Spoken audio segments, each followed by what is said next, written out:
మాఘపురాణం 22వ అధ్యాయం. క్షీరసాగర మథనం.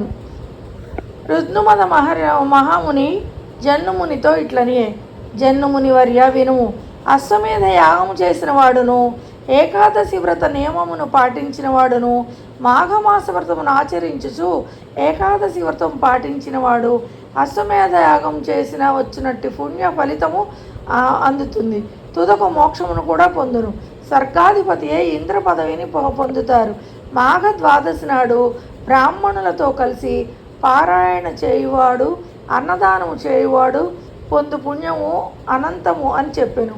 జన్ముని ఋత్నుమద మహాముని తిథులు అనేకములుండగా ఏకాదశి అన్నిటికంటే శుభప్రయోదమైనది ఎట్లు అయ్యను? అనేక అశ్వమేధములు చేసిన వచ్చినంటి పుణ్య ఫలితము ఏకాదశి మొత్తం ఒక్కదానికి ఇచ్చుట ఏమి? ఎవరైనాను ఇట్లు చేసి ఇంతటి పుణ్యము నందిరా చెప్పండి అని అడిగాను. ఋతుమద మహాముని ఇట్లని, పాపములను పోగొట్టి ఆయుర ఆరోగ్యములను సంపదలను పుత్ర పౌత్రాభివృద్ధిని పొందినట్టు వ్రత కథను చెప్పేదని వినుము. పూర్వము దేవాసురులు మేరు పర్వతమును కవ్వముగాను సర్పరాజు వాసుకిని కవ్వపు తాడుగాను చేసి క్షీర సముద్రమును మధించారు, పాల సముద్రాన్ని. వారు వాసుకుని మేరు పర్వతమునకు 3 వరుసలుగా చుట్టి దేవతలకు వైపు, రాక్షసులు మరి ఒక వైపు పట్టారు. వారిట్లు సముద్రమును మధించుచుండగా పద్మాసనియగు లక్ష్మీదేవి క్షీర సముద్రము నుండి పుట్టింది. విష్ణువు ఆమెను భార్యగా స్వీకరించారు. అటు పిమ్మట ఉచ్చైశ్రవమును, అశ్వము, కామధేనువు, కల్పవృక్షము, అమృత కలశము మున్నగునవి సముద్రము నుండి వచ్చాయి. మహావిష్ణువు వారిని ఇంద్రునికిచ్చారు. దేవదానవులు మరలా సముద్రమును మధించిరి. అప్పుడు దేవతలు, రాక్షసులు భయపడి సర్వలోక శరణ్యుడైన శంకరుని వద్దకు పోయి నమస్కరించి ఇట్లు స్తుతించిరి. దేవదానవులు చేసిన శివస్తుతి. నమో భవాయ రుద్రాయ సర్వాయ సుఖదాయినే, నమో గిరాం విదూరాయ నమస్తే గిరిధన్వనే, నమశివాయ శాంతాయ నమస్తే వృషభధ్వజ, నమో నిత్యాయ దేవాయ నిర్మలాయ త్రిలోకేశాయ దేవాయ నమస్తే, త్రిపురాంతక త్రయంబక నమస్తేస్తు నమస్తే త్రిగుణాత్మనే, త్రైధర్మైక సాధ్యాయ త్రిరూపాయోరురూపిణే, అరూపాయ సరూపాయ వేద వేద్యాయ తే నమః, హరిప్రియాయ హంసాయ నమస్తే భయహారిణే, మృత్యుంజయాయ మిత్రాయ నమస్తే భక్తవత్సల, బాహ్యస్మాన్ కృపాయ శంభో విషాత్వైశ్వానరో సమాత్ అని భయపీడితులైన దేవదానవులచే స్తుతింపబడిన దీనులను రక్షించు స్వభావము కల పరమేశ్వరుడా, విషమును మృంగి తన కంఠమును నలిపెను. చల్లని విషము కంఠమును నిల్చుటచే శివుని కంఠము నల్లగా అయింది. అందుచే శివునకు నీలకంఠుడని పేరు అప్పటి నుండి ఏర్పడింది.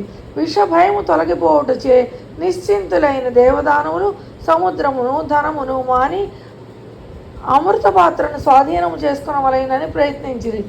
ఒకరికి దక్కక ఉండ మరి ఒకరు అపహరింపవాలని ప్రయత్నించిరి. ఏ విధముగా తీవ్రమైన గగ్గోలు ఏర్పడింది. మాయావేగ శ్రీ మహావిష్ణువు మోహిని రూపం పొందెను. ఆమె రూపం అన్ని ప్రాణులకు నయనానందము కలిగించుచుండెను. మనోహరములకు ఆమె స్తనములు, జగములు చూపరులకు ఉద్రేకమును కలిగించుచుండెను. ముక్కు వికసించిన సంపెంగ పువ్వు వలె ఉండెను. నేత్రములు మనోహరములై విశాలములై ఉండెను.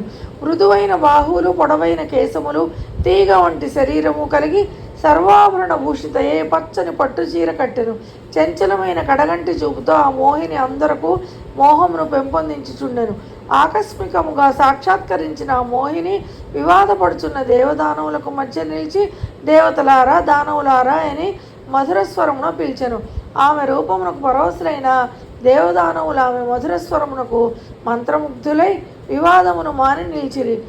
ఆమె దేవదానవులను చూచి, దేవతలారా, దానవులారా, నేను మీ దేవదానవుల 2 వర్గములకు మధ్యవర్తినై ఉండి ఈ అమృత కలశంలోని అమృతమును మీ 2 వర్గముల వారికి సమానముగా పంచదను. దేవతల వర్గం ఒకవైపును, రాక్షసుల వర్గం మరి ఒక వైపునను కూర్చుండిరి. ఈమె ఎవరో తెలియదు కనుక పక్షపాతం లేకుండా అమృతమును సమానముగా పంచుదునని తలచెను.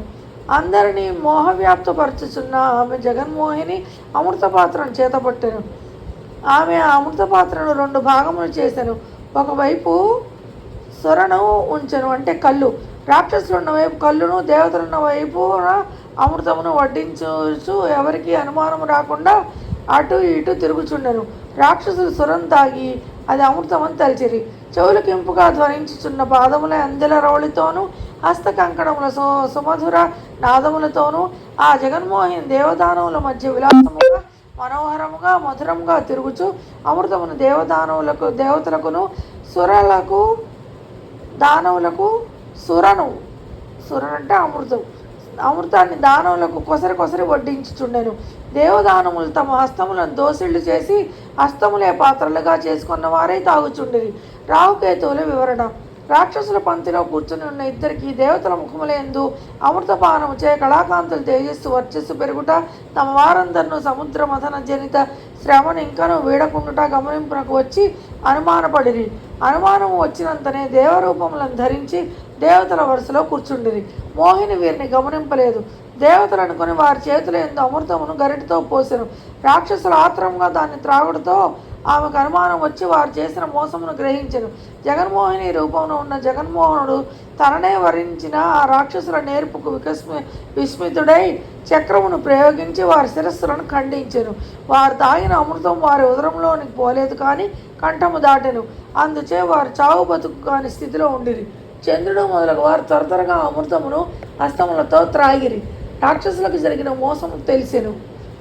తన వారిలో ఇద్దరు అమృతములు తాగకుండానే చక్రఖండితులై చావు బతుకులు కాని స్థితిలో ఉండిరి. వారు ఇంత శ్రమను ఇట్లు అయ్యనని విచారం దుఃఖమునంది ఆహాకారం చేసిరి. దేవతలు రాక్షసులలో ఇద్దరు తమను మోసగించి అమృతం తాగిరని గగ్గోలుపడిరి. దానవులు కకావికలై తమ స్థానములకు చేరిరి. జగన్మోహిని శ్రీహరి అయ్యను. చక్రము చే నరకబడినది. చావు బ్రతుకులు లేని అయోమయ స్థితిలో ఉన్న రాక్షసులు, కేశవ చావును బ్రతుకును, కానీ ఈ స్థితి మాకు దుర్భరముగా ఉన్నది. మా గతి ఏమి, మాకు ఆహారం ఏది అని దీనముగా శ్రీహరిని ప్రార్థించింది. శ్రీహరి పాడ్యమి పూర్ణిమలతో కానీ అమావాస్యతో కానీ కల సంధికాలం ముందు కానీ సూర్యుని చంద్రుని భక్షింపుడు, అదియే మీకు ఆహారం అని పలికెను. ఆ రాక్షసులు ఆకాశమును చేరిరి. ఇంద్రుడు మొదలగు దేవతలు అమృత కలశమును తీసుకొని స్వర్గమునకు పోయిరి. బ్రహ్మ విష్ణు మహేశ్వరులు తమ లోకములకు చేరిరి. సముద్ర తీరమున అమృత కలశమును ఉంచినప్పుడు 2 అమృత బిందువులు నేలపై పడినవి. ఒక బిందువు పారిజాత వృక్షముగాను, మరి ఒక బిందువు తులసి మొక్కగాను అయింది. కొంతకాలం గడిచెను. సత్యజిత్తు అను సూత్రుడొకడు ఆ మొక్కలకు నీరు పోసి కుదుళ్ళు కట్టి ఆ రెండింటిని సంరక్షించెను. ఆ 2 మొక్కలు ఉన్న చోట మనోహరమైన పూల తోటగా మారెను. సత్యజిత్తు సంరక్షణ వారికి దోహదమైనది. అతడు ఆ మొక్కలకు నీరు పోసి పెంచుచు పారిజాత పుష్పములను తులసి దళములను అమ్మి జీవించుచుండెను. పారిజాత వృక్షం పెరిగి పుష్ప సమృద్ధమైన ఆనందకరముగా ఉండెను. తులసి కోమలమైన దళములతో అందముగా ఉండెను. ఇంద్రుడు ఒకనాడు రాక్షస సంహారమునకై పోవచ్చు వారిని చూచి పారిజాత పుష్పములను దేవతా స్త్రీలకి ఇయ్యవలయునని పారిజాత పుష్పములను కోసుకొని స్వర్గమునకు తీసుకొని వెళ్ళాను. శచీదేవి మున్నగు దేవతల వనితలు పారిజాత పుష్పములను చూసి ఆనందించిరి. మనోహరములకు ఈ పుష్పములు మాకు నిత్యము కావలేనని కోరిరి. ఇంద్రుడు గుహ్యునికి యక్షునికి పంపి భూలోకము నుండి పారిజాత పుష్పములను వృక్ష యజమాని అడగకుండా వారికి తెలియకుండా దొంగతనగా తెప్పించుచుండెను. పుష్పములు తగ్గిపోవుటను సత్యజిత్తు గమనించెను. దొంగను పట్టుకొని తెలిసిన తోటలో రాత్రి అందు దాగి ఉండెను.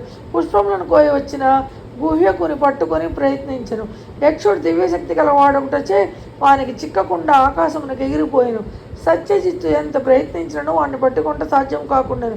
దేవేంద్రుడును, నీవు యక్షుడముక ఆకాశగమనమున శక్తి కలవాడవు, మానవులకు దొరకవు, కావున పారిజాత పుష్పములు తెమ్మని గుహ్యునికి ప్రోత్సహించెను. పుష్పములు ప్రతిదినము పోచునే ఉన్నాయి. సత్యజిత్తుకు ఏం చేయవలనో తోచలేదు. పుష్పచోరుని ఉపాయం చేపట్టుకున్న వాళ్ళని తలచాను. శ్రీహరి పూజా నిర్మాల్యమును తెచ్చి పూల తోటకు వెలుపల లోపల అంతటను చల్లెను. యక్షకుడు యథాపూర్వముగా పారిజాత పుష్పములను దొంగతనంకే వచ్చాను. అతడు ఆ పూలను కోయిచు శ్రీహరి పూజా నిర్మాల్యములను తొక్కెను. పుష్పములను కోయకపోవచ్చు శ్రీమన్నారాయణుని పూజా నిర్మాల్యమును దాటిన ఫలితంగా వాని దివ్యశక్తులతో పాటు ఆకాశగమన శక్తియు నశించెను. నేలపై కూడా సరిగ్గా నడవలేకుంటుచుండెను. యక్షుడును ఎంత ప్రయత్నించినను అచటి నుండి పోలేకపోయాను. జరిగిన దాన్ని గ్రహించను. సత్యజిత్తు వారిని పట్టుకొని, ఓరి నీవెవరవు, ఎవరు నిన్ను పంపితిరి, మా పుష్పములను ప్రతిదినము ఎందుకని అపహరించుచుంటివని చెప్పమని గర్జించెను.